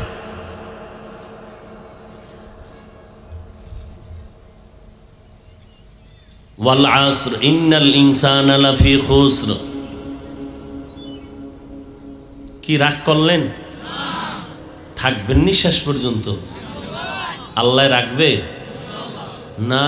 এতগুলো মানুষ আর এই মজমা দেখার পরে 3 দল শয়তানের চান্দি গরম হয়ে গেছে। এক শয়তান শরীরের মধ্যে মিসকল দিতেছে, নাম হলো নফস শয়তান। ইন্নান নাফসা লাআম্মারাতুম বিসসু ইল্লা মা রাহিমা রাব্বি ইন্না রাব্বি গফুরুর রহিম। আর এক শয়তান প্যান্ডেলের বাইরে দাঁড়ানো, নাম হলো জিন শয়তান। বলে মাত্র ঢুইকা গেলি অপেক্ষা থাক, বের হইলে আবার ধরে ফেলবো। তবে বয়ান শোন, কোনো বাধা নাই, মোনাজাতটা দিবি না তা আমার ক্ষতি হয়ে যাবে বিশাল। কারণ তোরে 30 বছর পর্যন্ত কি পরিমাণ আকাম করাইছি, আজকে যদি মোনাজাত দাও, আমি ইবলিস ভালো করে জানি, কারণ আমি আলেমেরও আলেম, ফেরেশতাদেরকে পড়াইছি, আমি ভালো করে জানি আল্লাহর আইনে আছে এতগুলো মুমিনের মধ্যে একজনের আমিন যদি কবুল হয়, মোনাজাতে সবাইকে আল্লাহ বেগুনা বানাইয়া ফিরায় দিবেন। অতএব বয়ান শুনবি, বাধা নাই। তবে আমি ইবলিস অনুরোধ করে বললাম মোনাজাতটা দিবি না, কারণ মোনাজাত দিলে আমার 30 বছরের মেহনত বরবাদ হয়ে যাবে। তোরে আল্লাহ যদি মাফ করে দেয়, আমার আকাম করায় কি লাভ হলো? আবার নতুন করে তোর পিছনে মেহনত করা লাগবে। এই পরিমাণ গুনাহ করাইতে কত বড় হায়াত দরকার। আর এক শয়তান আপনার ডানে বামে বসে আছে, নাম মানুষরূপী শয়তান, মিনাল জিন্নাতি ওয়ান নাস। মানুষরূপী শয়তানটা কিছুক্ষণ বসবে, বৈশা বৈশা আপনারে বুদ্ধি দিবে, কেমন হুজুর, কোন দলের হুজুর, একটু চিন্তা করা দরকার। তারপরে ওয়াজহুনুম, হুজুরের দল কোনের, টুপি দেখে দল ভাগ করে, টুপি দিয়ে দল ভাগ। ওই হুজুর এক দলের, আমরা আর এক দলের। এইভাবে বুঝাইয়া বুঝাইয়া বলে আর কত চল।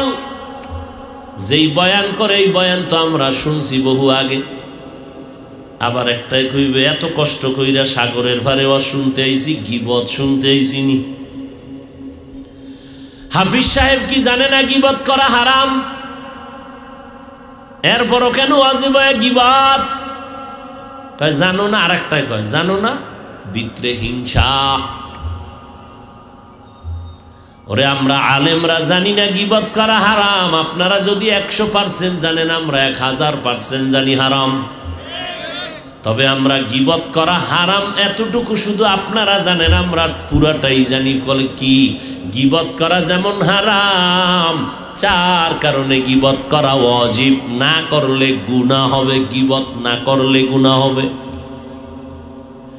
এর মধ্যে একটা কারণ, ইসলামের ব্যানার লাগাইয়া যারা উম্মতের ঈমান আমল চুরি করবে, আহলে হক ওলামায়ে কেরাম এদের নাম লইয়া লইয়া উম্মতের সামনে বলিয়া সতর্ক করবে, এটা গীবত হলেও সওয়াব। দলিল লাগবেই তো। দলিল, ওয়াইলুল লিকুল্লি হুমাযাতিল লুমাযা আল্লাযী জামাআ মালান ওয়া আদ্দাদা। সূরাটার ব্যাখ্যা পড়ো। বলে কোরআন কিনার টাকা নাই তো মোবাইলে ডাউনলোড কর, বাংলা কোরআন লিখে সার্চ দাও, এরপরে দেখবা 30 পারা কোরআন নেমে আসবে। 114 সূরার মধ্যে সর্বশেষের দিকে সূরায়ে হুমাযার ব্যাখ্যা পড়ো। ওখানে লেখা আছে গীবত করা হারাম, গীবত করা হারাম, গীবত করা হারাম। 4 কারণে গীবত করা ওয়াজিব। আমার বাবারে পীর সাহেব, আমার ওলামায়ে কেরামরে 2-1 কথা বললে ধৈর্য ধারণের চেষ্টা করব, কিন্তু আল্লাহরে নিয়া, নবী নিয়া, কোরআন হাদিস নিয়া, ইসলাম নিয়া যদি কেউ প্রপাগান্ডা ছড়াও, 1 সেকেন্ড ধৈর্য ধরা হবে না। বিচার না হওয়া পর্যন্ত ময়দানে তোর বিরুদ্ধে আন্দোলন চলবে।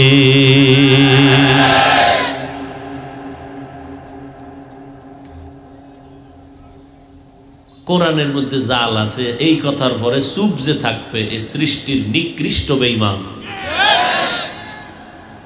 আর এক টুপিওয়ালা মাওলানা ইসলামের ব্যানার লাগায় বলে কালেমা লা ইলাহা ইল্লাল্লাহ মুহাম্মাদুর রাসূলুল্লাহ।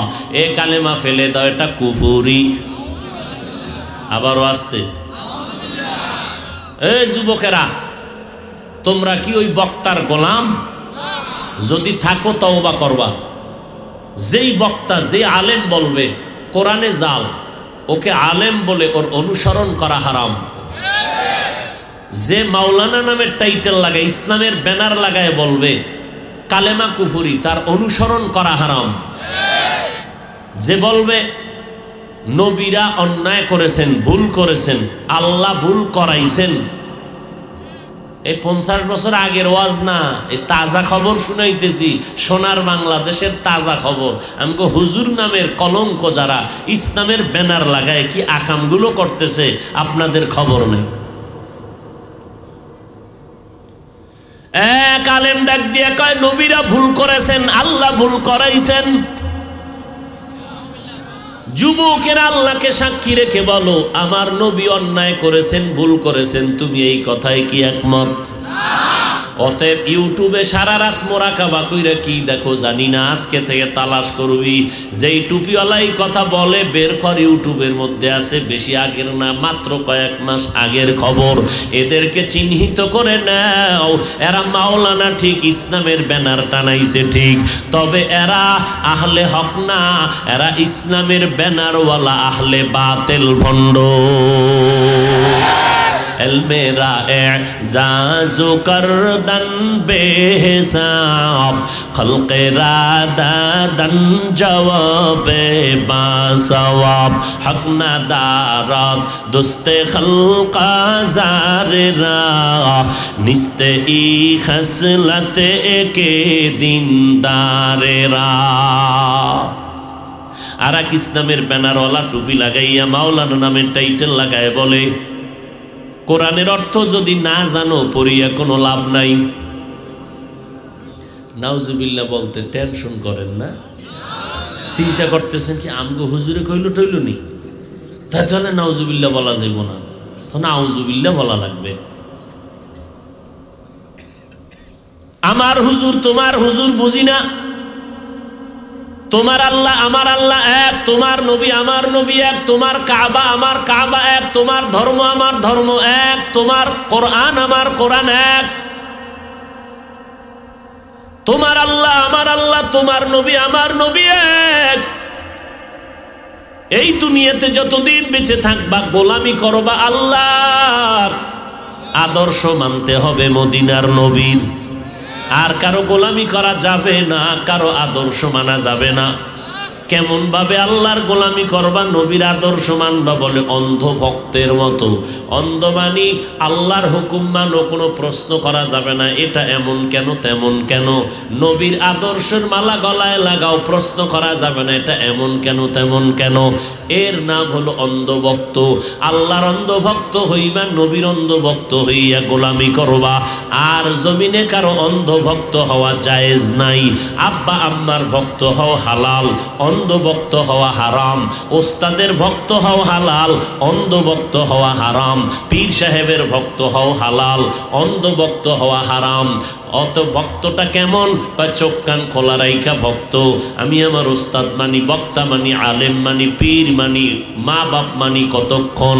আমার আল্লাহ আর আমার নবী মেনে চলবেন যতক্ষণ। এই কথায় আপনার একমত না কোনো ভেজাল আছে? হ্যাঁ, আল্লাহ হেদায়াত দান করুন। তাহলে বক্তা মানি কতক্ষণ? আল্লাহ নবী মানবেন যতক্ষণ। অতএব যদি কোনো বক্তা বলে কোরআনের অর্থ না জেনে পড়ে লাভ নাই, ওদিকে মদিনার নবী বলে পড়ো। তুমি কোরআন পড়তে জানো না, অর্থ জানো না, কিন্তু মুখস্থ শুনিয়া যদি আল্লাহর মোহাব্বতে দিলটা খুলিয়া যদি তুমি জিব্বা নাড়াইয়া আল্লাহর মোহাব্বতে পড়ো, আলিফ লাম মিম, নবী বলেন সাথে সাথে আমল নামায় 30টা নেক দেওয়া হবে। নবীজি বলতেছেন আল্লাহর কোরআন নামাজের মধ্যে দাঁড়াইয়া যদি পড়ো 1 অক্ষরে 100 নেক দেওয়া হবে। যদি বসিয়া বান্দা পড়ো 1 অক্ষরে 50টা করে নেক দেওয়া হবে।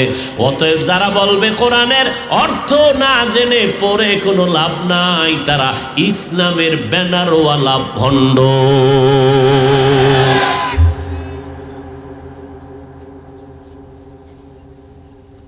আর একটু টুপিওয়ালা বলে কাজা নামাজ লাগবে না, বিতিরের নামাজ লাগবে না, এশার পরে বিতির টিতির লাগবে না, মাঝে মাঝে যদি বড় তো হইল, তবে পুরানা 1 রাকাত শর্টে মারবা, পুরা 3 রাকাত লাগবে না। আর এক হুজুর বলে বেশি নফল ইবাদতের দরকার নাই। কি পরিমাণ ফিতনা আমার সমাজের ঘিরে নিল, ধর্ম নিয়ে ফিতনা, ইসলাম নিয়ে ফিতনা। এই ফিতনা বাংলার জমিনে এত পরিমাণ, অথচ বাইতুল্লাহ যাবেন হজ করতে, মদিনায় যাবেন জিয়ারতে, কত ধরনের মানুষ। কেউ নামাজের আগে নাকটাই না ঘুমায়, একামত হয়ে গেল, দাঁড়ায় আল্লাহু আকবার, অজু টজুর দরকার নাই। আবার একজন দেখলাম নামাজে দাঁড়ায় গেল, কেউ বুকের উপরে হাত বাঁধে, কেউ নাভির নিচে হাত বাঁধে, কেউ হাত সোজা সাইরা দিয়া দাঁড়ায় থাকে। আবার দেখলাম একজনে মোবাইল আসছে, মোবাইল পকেটে নামাজের ভিতরে বের কইরা কথা কয়, হ্যালো আমি নামাজের ভিতরে আছি। আবার মোবাইলটা কাটটা পকেটে রাখলো, নামাজ ঠিকই আছে। আর এক আল্লাহর বান্দা দেখলাম সেজদায় যাওয়ার সময় পকেট থেকে একটা টুকরা বাই কইরা কপালের তলে দিছে। কি কয়? কাঠের টুকরা। কেন? কয় জমিন ইবলিস সেজদা দিয়ে নাপাক করছে, আমরা কই দিম, এই জন্য কাঠের উপরে দেই। এত দলাদলি, এত দল, এত মত, কিন্তু মক্কা মদিনায় বিন্দু বিন্দু কোনো আওয়াজ নাই, দ্বন্দ্ব নাই, কোনো কথাও। সব ভেজাল আমার মসজিদের মধ্যে সোনার বাংলায় ঢুকলো কেন? কার জানি বরদোয়া লাগছে না অভিশাপ লাগছে? ও ভাই তুমি বুকের উপরে হাত বাইদে নামাজ পড়ো তো, আমার সমস্যা কি? আমি নাভির নিচে হাত বেঁধে নামাজ পড়বো, সমস্যা কোথায়? ও ভাই তুমি তোমার কবরে যাইবে, আমি আমার কবরে যাব, কিন্তু সাবধান, তুমি যেই টুপি মাথায় দাও, আমার দাবি হলো নবীর সুন্নত অনুযায়ী টুপি পরো। বড় টুপি দাও, ছোট দাও, কালো দাও, সাদা দাও, নিয়ে দ্বন্দ্ব কেন? টুপি দিলেই তো বান্দা নবীর মহব্বতে সুন্নত আদায় টুপি দিবা। ওরে নবীর উম্মতের দল, কেউ যদি বলে 5 কল্লি টুপি সিরিয়া ফালায় দাও, এটা মুসলমানের টুপি না। এইভাবে এই সমস্ত কথা বলে যারা উম্মতের বিভ্রান্তের মধ্যে ফেলে দেয়, এই সব ঝামেলা আমার সোনার বাংলায় উম্মতেরা সরল, এই জন্যই ভেজালগুলো করতে সুযোগ পায়। আমরা আলেম গোদারে একটা হয় না, সব ওই সাধারণ মানুষের মধ্যে ওই বিভ্রান্ত ছড়ায়, জানে আমগো কাছে আইলে ধরা খাইব। আবার যারা আমগো অন্ধভক্ত, তাবলিগ করে, খাঁটি আল্লাহওয়ালার কাছে যায়, এগো কাছেও যায় না, জানে এগো মুরব্বী আছে, মুরব্বীরে দেখাইলে তখন আমি ধরা পড়ে যাব। কাদের কাছে যায়? যারা একদিকে কয় মা বাপ হইল বড় পীর, আবার পীর ধরবো কেন? নিরপেক্ষতার জীবন যাপন করে, কোনো দিকে যায় না। এরা সব লাইনের বই পুস্তক নিয়ে মাঝখানে মাথা হ্যাং হয়ে বয়ে যায়, কোনটায় যাবো? এই হুজুরের কিতাব একরকম, ওই হুজুরের কিতাব একরকম, আমি যাবো কই? তুমি জাহান্নামে যাও, ওই রাস্তা তো খোলা। আল্লাহ হেদায়াত দান করুন। ওয়াল আসর, আসরের শপথ, ইন্নাল ইনসানা লাফি খুসর, নিশ্চয়ই সব মানুষগুলো জাহান্নামে যাবে, 4 গুণওয়ালা মানুষ জান্নাতে যাবে। ইল্লাল্লাযীনা আমানু ওয়া আমিলুস সলিহাত ওয়া তাওয়াসাউ বিল হক ওয়া তাওয়াসাউ বিস সবর। 4 গুণওয়ালা মানুষ জান্নাতে যাবে। 1 নাম্বার গুণের নাম হলো পরিশুদ্ধ ঈমান, 2 নাম্বার গুণের নাম হলো পরিশুদ্ধ নেক আমল, 3 নাম্বার গুণ হলো বান্দা তুমি ঈমান আমলের দাওয়াত দাও, 4 নাম্বার গুণ হলো যারা ঈমান আমলের বিরুদ্ধে যায় তাদের বাধা দাও। এই 4 গুণওয়ালারা জান্নাতি। এর মধ্যে প্রথম 2টা গুণ, 1 নম্বরে ঈমান, 2 নম্বরে নেক আমল। এই 2টা গুণের সম্পর্ক বান্দার সাথে, আমার আল্লাহর সাথে। বাকি যে 2টা গুণ আছে, ঈমান আমলের দাওয়াত দাও, যারা মানবে না অন্যায় করবে বাধা দাও। এই 2টা গুণ শেষের 2টার সম্পর্ক বান্দার সাথে, বান্দার সাথে। আর প্রথম 2টার সম্পর্ক আল্লাহর সাথে, বান্দার সাথে। ওয়াল আসরে সূরা থেকে প্রাথমিকভাবে বুঝতে পারলাম, যদি কোনো বান্দা ঈমান আনে, নেক আমল করে, নামাজ পড়ে, রোজা রাখে, সূরা আসর বলে, এরপরও জান্নাত পাবে না, কারণ আরও 2টা দায়িত্ব তার বাকি আছে। ও বান্দা, তুমি ঈমান আমল আমল আনছো, ইমান আনছো, আমল করো, এরপরও জান্নাত পাইবা না। কারণ তোমার মধ্যে আরো দুইটা দায়িত্ব আছে, ওয়াতাওয়াসাউ বিল হক, চতুর্থ দায়িত্ব ওয়াতাওয়াসাউ বিস সবর, 3 নাম্বার। এই যে বাকি দুই দায়িত্ব, বান্দা তুমি ইমান আনলা, আমল করলা হবে না, এই ইমান আমলের দাওয়াত দাও, অন্যকে দাওয়াত দাও, এটা হলো 3 নাম্বার। চতুর্থ দায়িত্ব, যারা মানে না, বিরোধিতা করে, তাদেরকে ফিরাও, বাধা দাও। এখন অন্যকে দাওয়াত দেওয়ার ব্যাখ্যা কি? বলে অন্যর মধ্যে 1 নাম্বার হলো আমার আহাল, 2 নাম্বার হলো আমার প্রতিবেশী, 3 নাম্বার উম্মত। 1 নম্বরে আমার আহাল, ইয়া আইয়ুহাল্লাযীনা আমানু কু আনফুসাকুম ওয়া আহলিকুম নারা ওয়াকুদুহান নাস ওয়াল হিজারা আলাইহা মালাইকাতুন গিলাযুন শিদাদুন লা ইয়াসুনাল্লাহা মা আমারাহুম ওয়া ইয়াফআলুনা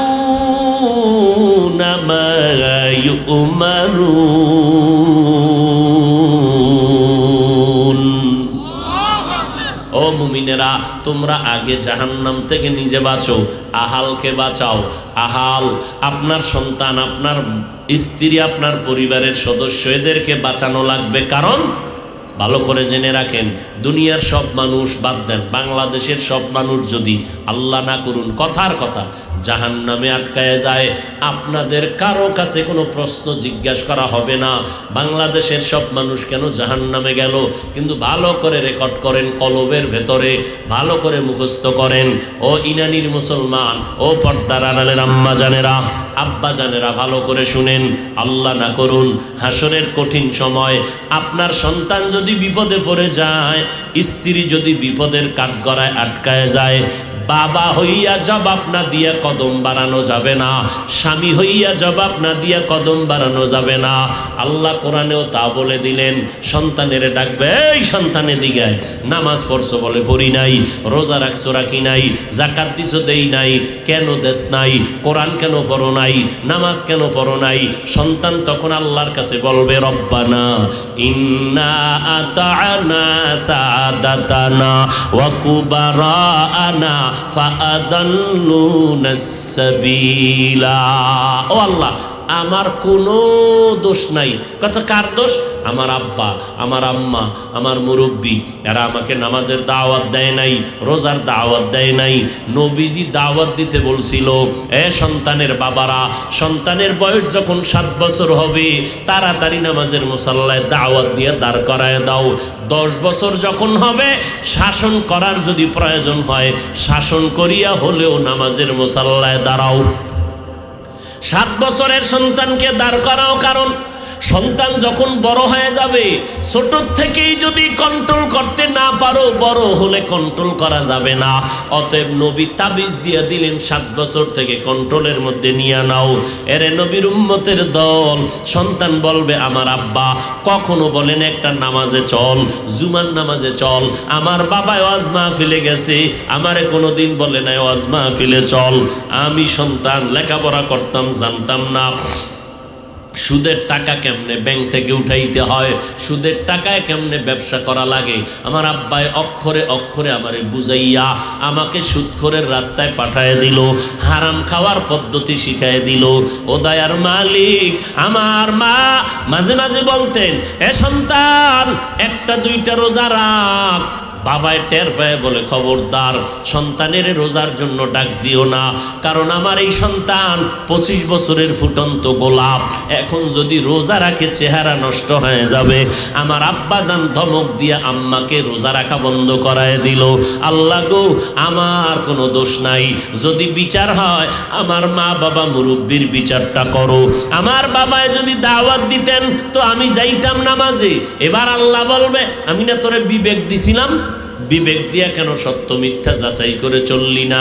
তুই যদি পারতি চেষ্টা করিয়া চলতি, তুই কেন চললি না? তোর বিবেকটা কেন তুই অপব্যবহার করলি? এবার সন্তান মাথা নত করে বলবে, হ্যাঁ ঠিকই, আমার বিবেক দিয়ে যদি একটু চিন্তা করতাম তাহলে পারতাম, আমার ভুল হয়ে গেছে, আমি বিবেকের সাথে গাদ্দারি করেছি। আল্লাহ কয়, ঠিক আছে, আজকে তোর বিবেকের বিচার হবে।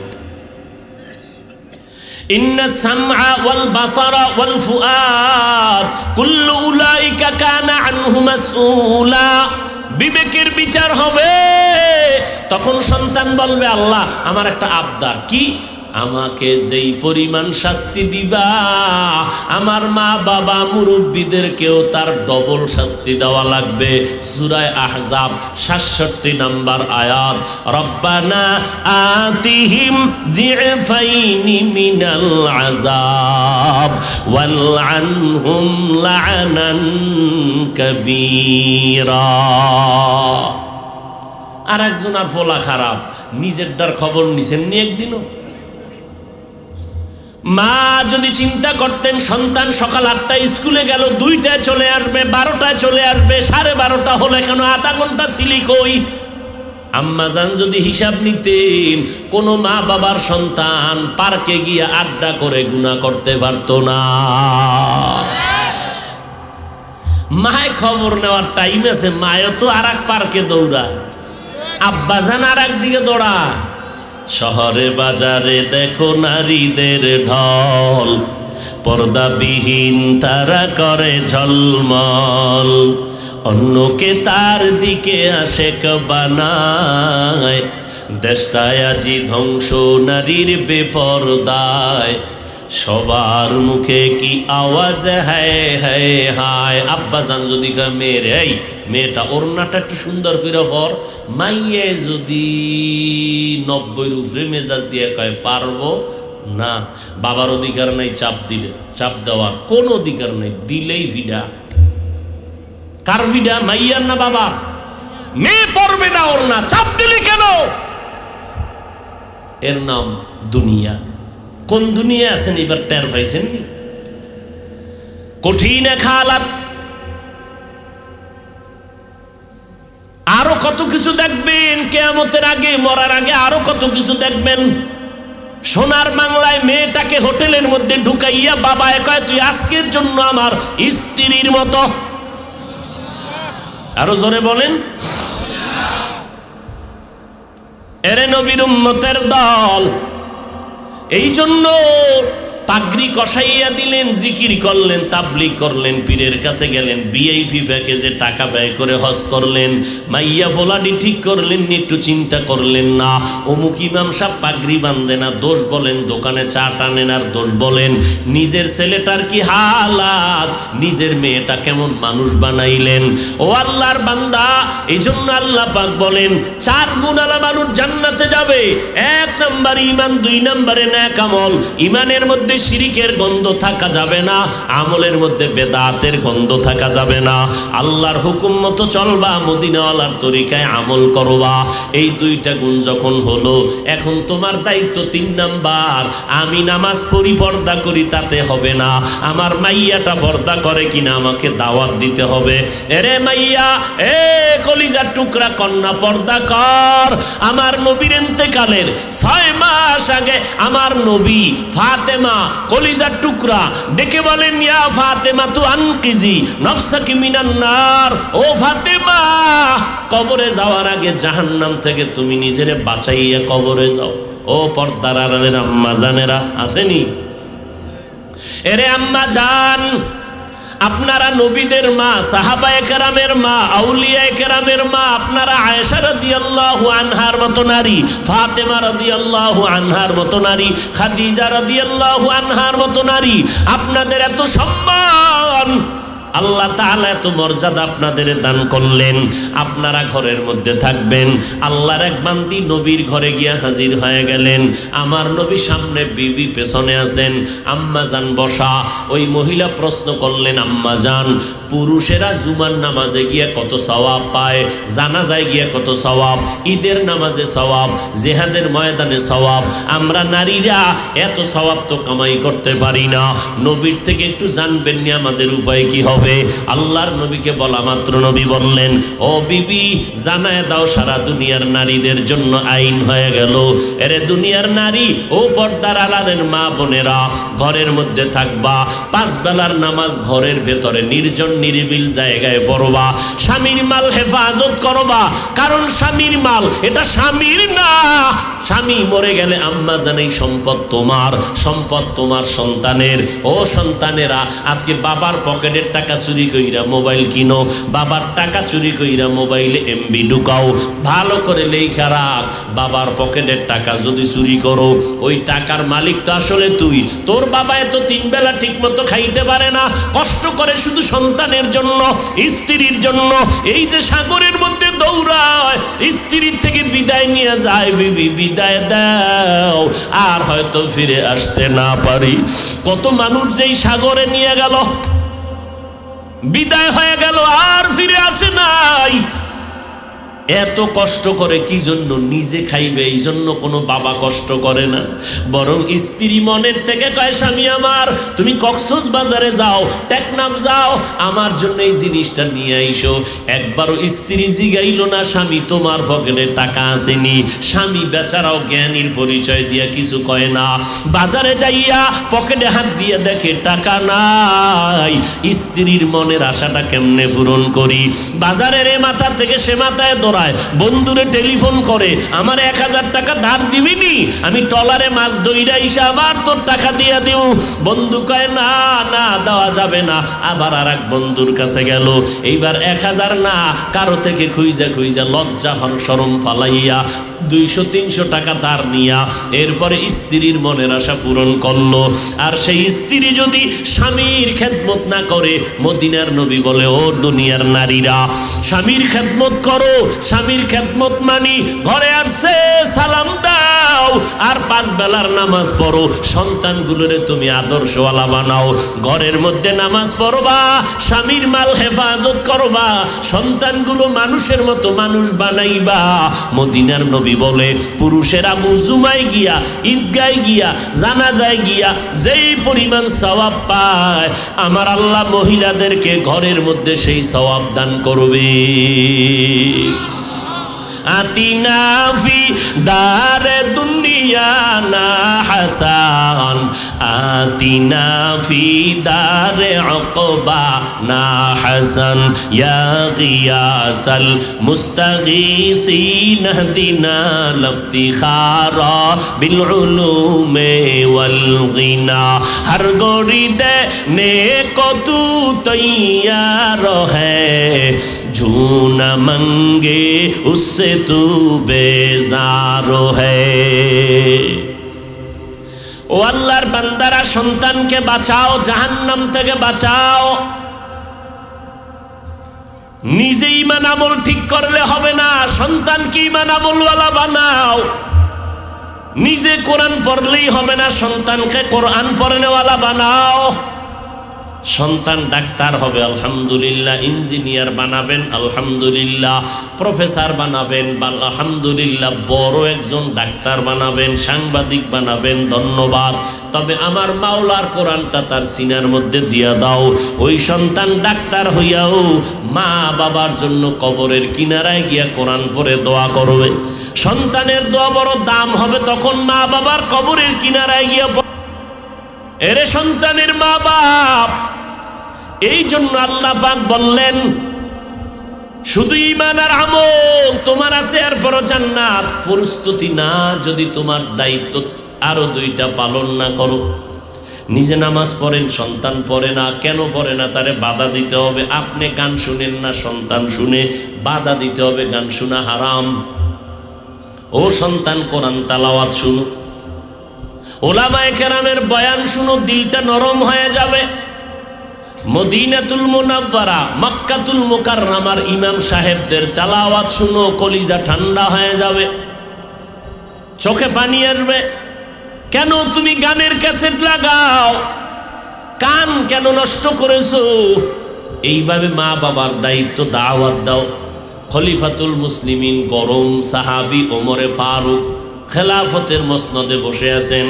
এক বৃদ্ধা মানুষ আব্বা যান বিচার নিয়ে গেলেন সন্তানের বিরুদ্ধে।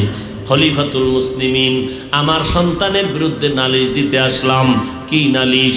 আমার সন্তান আমার হক আদায় করে না। ওমর বললেন, আপনার সন্তানকে তো লাগবে। সন্তানকে হাজির করা হলো। এই সন্তান, বাবার মায়ের হক কেন আদায় করো না? ওমরকে ডাক দিয়ে কয়, খলিফাতুল মুসলিমিন, বেয়াদবি মাফ করবেন, আব্বা আম্মার হক আমি আদায় করব, ঠিক আছে, তবে আব্বা আম্মার পক্ষ থেকে আমার উপরে কোনো হক আসেনি? ওমর ফারুক বলেন, আছে। জানতে পারবো নি? বলে, হ্যাঁ, একটু জানায় দিবেন। কি বলে? জেনে নাও।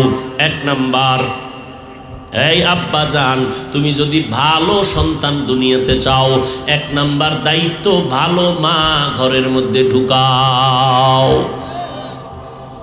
ভালো মা ডানা কাটা ভরি কি না, ডানা কাটা পরি নিয়ে আসছে ঘরের ভেতরে, 1000-এ 1 খান। ঘরে আইসেই কয়, তোর মায়ের ডানা ডাকে কাটি। মায়ের ডানা খাইতে কয়, তোর মা আমারে গালি দেয়, খারাপ, আমি তার খেদমত করতে পারুম না। 2 নম্বরে কয়, তোমার বাবার ডানাও কাটা, এই বাবার খেদমত করা যাবে না। স্বামী বেচারা কয়, এখন ডানা কাটা পরি, তোমারে নিয়ে কি করুম? কয়, কক্সবাজারে চলো, হোটেল ভাড়া নাও, অথবা চট্টগ্রামে চলো। গেল, যাইয়া এবার হোটেলের ফ্ল্যাট ভাড়া নিল। ফ্ল্যাট বাসা ভাড়া নিয়া এইবার কয়েকদিন কামাই রুজি, স্বামী তুই কামাই করতে যা, আমি আর একদিকে গেলাম। ঘুরে টুইরা আসছে, কয়েক মাস পরে কয়, ডানা তোরটাও ভালো না, তোর ডানাও কাটবো। এইবার স্বামীর ডানা কাইটা রাস্তার ফকির বানাইয়া স্ত্রী অন্যদিকে দৌড়ায়। ডানা কাটা ভরি আনছেন, ডানা কাটবো না, তো এটা কথা হইল? আর যদি মেয়েটা বিয়ার সময় কোরআন পড়নেওয়ালা যদি দেখে নিতা, যে আল্লাহর বান্দি কোরআন পড়নেওয়ালা হবে, ওই বান্দি কখনো শ্বশুর শাশুড়ির কলিজায় আঘাত করবে না। এর যুবক, শুধু নারীদের দোষ দিয়ে কি লাভ? তোমার চরিত্র কই? তুমি এই জীবনে কয়টা মাইয়ার জীবনটাকে নষ্ট করেছো? কত মেয়ের জীবনে কালিমা লিপন করেছ, আশা দিয়েছ, এইভাবে কত মেয়ের জীবনের উপরে হামলা করেছো। আল্লাহ কয়, তোর বিচারটা করব, রেডি থাক। এমন একটা বউ তোরে দিব, জল্লাদ নামের বউ তোর ঘরে আইসা 6টা মাইয়ারে যেই কষ্ট দিছ, একটা মাইয়া তোর ঘরে আইসা সব গোষ্ঠী শুদ্ধা ঝাল মিটায় দিবে। জল্লাদ, যেমন কর্ম তেমন ফল। আল্লাহ হেদায়াত দান করুন।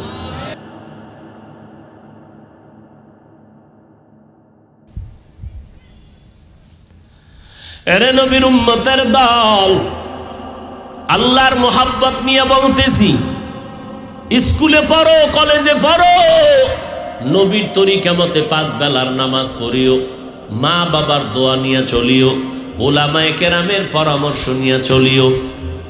তোমার মতো বহু যুবক র্যাব, আর্মি, পুলিশ, বিডিআরে চাকরি করে, 1 বেলার নামাজও বাদ দেয় না। মিথ্যা বলবা না, আছে না নাই? বিবেকটাকে জিজ্ঞাসা করো, তুমি কেন পারলা না? তোমার আমার মতো বান্দা নদীর মধ্যে মাছ ধরে, 1 বেলার নামাজ বাদ দেয় না। বিবেকটাকে জিজ্ঞাসা করো, তুমি কেন পারবা না রে যুবক? তোমার মতো বান্দা জমিনে কৃষি কাজ করে, গামছা বিছাইয়া জমিনে নামাজ পড়ে, নামাজ ছাড়ে না, তুমি কেন পারবা না? আল্লাহর মোহাব্বত নিয়ে চলো। মোনাজাত সবাই দেয়, সবার চোখে কান্না নাই, অনেকে কাঁদে, তোমার আমার কেন চোখে পানি আসে না? একমাত্র গুনার কারণে দিলটা পাথর হয়ে গেছে, আল্লাহ বেজার, এই জন্য চোখে পানি আসে না। কয়দিন আর বাহাদুরি করবা? দুনিয়াটা কিছুই না রে বাবা। এই চোখে কত যুবকের লাশ কবরে রাখলাম। কয়দিন আর যৌবনের বাহাদুরি করবি রে যুবক? কয়দিন আগে এই যে চিত্রাং নামের তুফান গেল, আল্লাহর বান্দা যুবক, বয়স মাত্র শুরু, বিদেশে টাকা কামাই করে বাড়ি এসা ঘর বানাইল।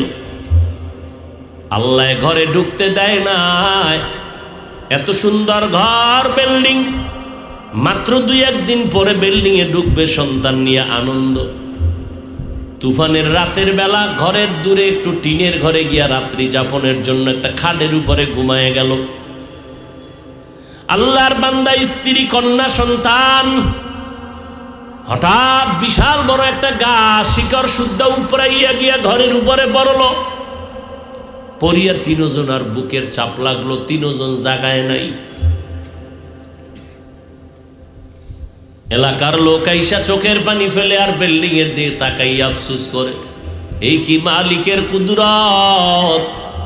ছেলেটা জীবনভর বিদেশ বইয়া যা টাকা কামাই করলো সব দিয়ে ঘর করলো, আজকে সন্তানও নাই, বিবিও নাই, স্বামীও নাই, পুরা ফ্যামিলি ধ্বংস। কিসের বাহাদুরি করো রে বাবা? আজকে তুমি এই সময় বয়ান শুনতেছো,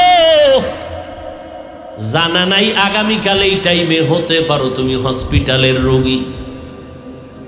কিসের বাহাদুরি করো?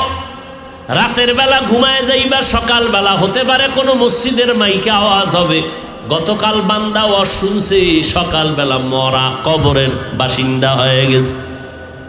এ আল্লাহর বান্দারা, কিসের দুনিয়ার ধান্দায় পড়েছো? আমরা নবীর তরিকা মানিয়া কই, আমগো তো সম্মান কমে নাই। বাদ দাও আমাদের হুজুরদের কথা, তোমাদের লাইনে কত বান্দা নামাজি, অভাব নাই। তুমি কেন পারবা না? আল্লাহর কাছে তৌফিক চাও, আল্লাহ বুঝি তোমার উপরে বেজার গুনার কারণে।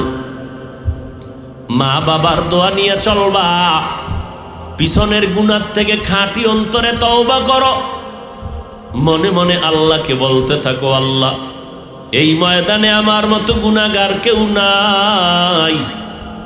গুনার কারণে আমার হাত না পাক, চোখ না পাক, জিহ্বা না পাক, অন্তর না পাক।